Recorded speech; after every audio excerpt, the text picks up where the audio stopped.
What's up guys, this is Sapphire and I'm joined once again by Varus. Now we're casting game 2 of this best of 3 between Glade, aka mOOnGLaDe, spawning as the purple Zerg, and his opponent is Kowi, spawning as the yellow Protoss. Now this is upper bracket finals of the PSI Storm tournament, $5,000 worth of prizes. First prize is $1,750 in cash, and for those of you playing along at home, that's in Australian dollars. It feels weird to be talking about a tournament in Australian dollars because usually they're in US, but no, this one's in Australian, so that makes it a little bit more interesting in my perspective because there's a little bit of local flavor to it.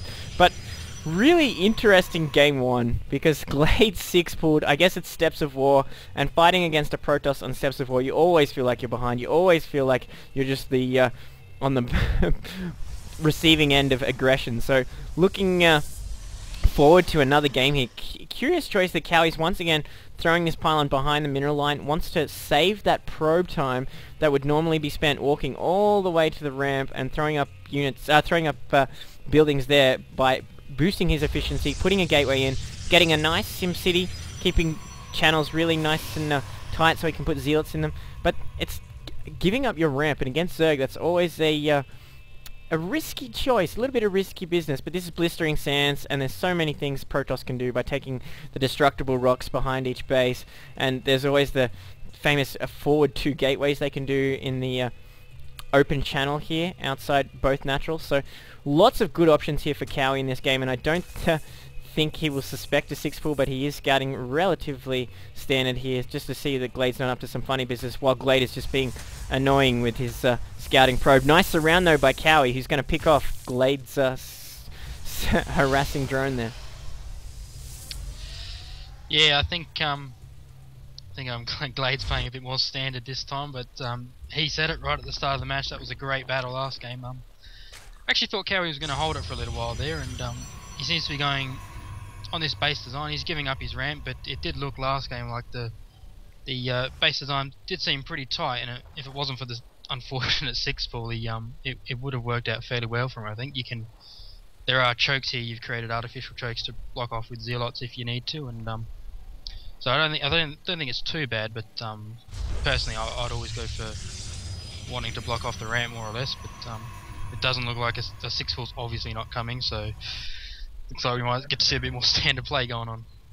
Yeah, Kowi throwing down that little proxy pylon there in the bushes there. It's kind of like the Stockman pylon hanging out in the bush. But right now we're seeing these Zerglings just going to chase off Kowi, who's trying to pick up that information, sees the expansion going down from Glade. Glade's playing a lot more standard this game. Zergling speed going on here. Would expect to see some more macro probably into Mutalisks, especially on Blistering Sands. With the big distance to the naturals, you can just get so much harassment with mutas on this map, and it's so wide open. Lots of open spaces, unlike a map like Zelnaga where it's a little bit more compact and harassing is a little bit harder. But looking like he's going to chase all the way into Kowi's base here. And here's another problem with giving up the ramp. These Zerglings are going to pick up all this information.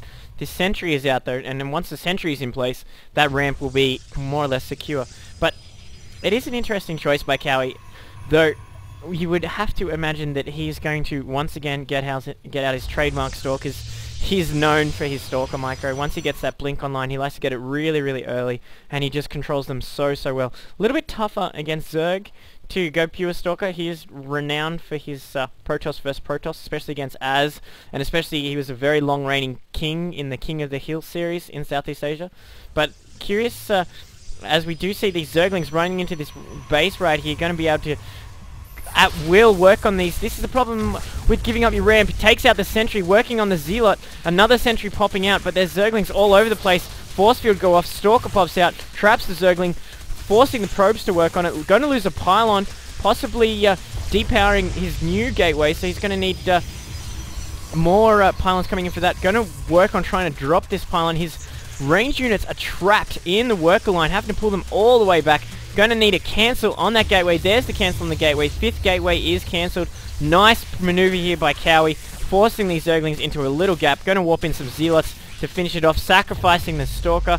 Zealots filling the channel. So we are seeing the building placement paying off there for Kowi, but giving up your ramp, it's just a very, very dangerous choice, because that wouldn't have happened if he didn't surrender his ramp. Meanwhile, we are seeing that proxy pylon warping in Zealots into Kowi's main, into Glade's main right now, forcing Glade to pull off and try and deal with it. More units warping into Glade's main. Force field goes off. Don't think he's going to be able to warp in enough units, nudging up against his supply cap while this goes on, while Glade cleans this up.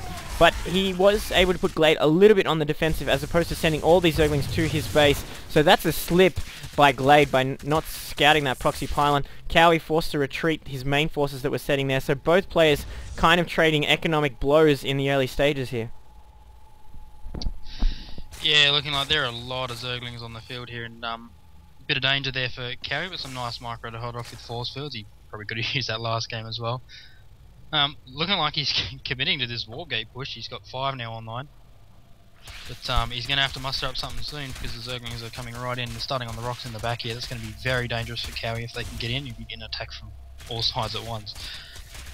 Yeah, the only problem here for Glade is it does take a long time for Zerglings without any range units behind them to work on these rocks. Got to be careful he doesn't get caught out of position by this warp gate push that's going on here. Going to lose one of his overlords, but good scouting path by Glade. He will know what's going on now. He's got an interesting choice here. Kowi is obviously going to want to put down his proxy pylon at the Xel'Naga. It's the most cliche move for Protoss on Blistering Sands, to throw that proxy near the Xel'Naga so that units warping in can keep map knowledge and keep control of that. But Glade looking like he's just going to try and defend with his existing units. No, he is going to pull off from that attack, try and surround these gateway units. Does not want to let that proxy pylon get set. There's the force field, but it doesn't work. Traps a few, but most Zerglings are able to slip through. Good positioning against the cliff there, but there's a narrow channel for these Zerglings to slip through. Going to get us around for Glade. More force fields going off, warping in. More Zealots, reinforcing Stalkers coming in, but there's so many Zerglings here. It's really tough for Kowi to deal with. Looking like Glade is not going to be able to mop that up though, and he may just go for the run by, possibly even working towards a base trade here. But no, Glade is actually going to pull up. Look, no, he's going to attack. Glade is looking very indecisive right now. Kowi, meanwhile, is trying to clear this channel completely open. Does not want to get caught in this narrow area near the expansion. It's giving Glade more time to get these roaches online, which is a nice tech switch for him. Looking like he was going for the Demaga build of mass Zerglings into later tech trees, trying to open up those Ultralisks as quick as possible to deal with those gateway units, especially with the upgrades. But no, he is switching into roaches right now and going heavy roaches, because Kowi does not have those immortals out. So it'll be really interesting to see how Glade holds on here now that the rocks are down. Yeah, I'm not too sure how this is going to work out from him. It's all going to come down to micro, I suppose, here, where there's some good force fields can go off. I think Glade probably has enough to hold this fairly easily. So Kowi's going to have to be really careful. He's committed to this now, so nice surround here by Glade. And it looks like it's going to be a close fight. Yeah, there's lots of Zealots here, and those Zerglings getting picked apart by those Zealots. The Roaches looking like they're going to mop up though, trying to get this Queen. This Queen somehow survives on 2 hit points, the Hero Queen. But more reinforcements being warped in. Nice positioning right up here against the forest wall here for Kowi. Glade pushing through. He probably does not have vision of that area. No, he doesn't, because of this line here. He didn't have vision until he moved in there. Nice force fields coming off, splitting off those Zerglings. Stalker's able to get a few free hits. He is going to lose his proxy pylon, but he has another one behind him. These Roaches realizing that it is no good to compress the advantage. And remember, these are pre-patch Roaches, so they do not have the 4 range. And Kowi continuing to warp in units, staying on one base, not throwing down the expansion. So he's committing to this attack. He must feel that he can break Glade here. But Glade's economy is not too bad, but he hasn't got much mining going on at the expansion. Forced to cut a lot of workers just to deal with this gateway push that's continuing. Zerglings coming for this round, trying to cut off there. Kowi trying to do that Stalker micro, does not have blink though, and there's just so many Roaches. Zergling's got the surround, and Kowi calls GG. So that's Kowi out of the upper bracket of the PSI Storm tournament. He will go in this double elimination. He's not out, he will go to the lower bracket and have to fight his way out of that if he wants to continue. But Glade, the tournament favourite, continuing to roll here. Yeah, a bit unfortunate for Kowi there. He just kind of overcommitted to that. Looked like he was doing pretty well keeping Glade pinned a bit. I mean, Glade had 2 expansions up but couldn't really make use of the second one. 1 expansion, sorry. 2 bases up, couldn't make use of the second one. But just in the end, the micro came down to it. Kowi got pinned and unfortunately lost all his units. So looks like that's it for him, and he goes down the lower bracket.